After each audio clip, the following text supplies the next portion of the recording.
नमस्कार मित्रांनो, जय जवान जय किसान. त्या ठिकाणी पाहू शकता की हरभरा आता वाळलेला आहे आणि त्या ठिकाणी गोळा करायचं काम चालू आहे.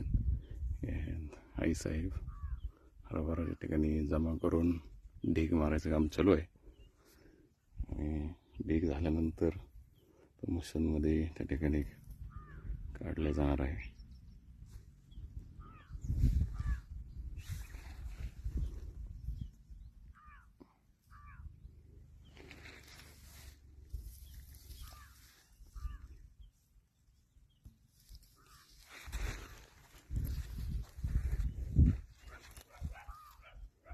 अजून इकडे पाठीमागे बाकी आहे.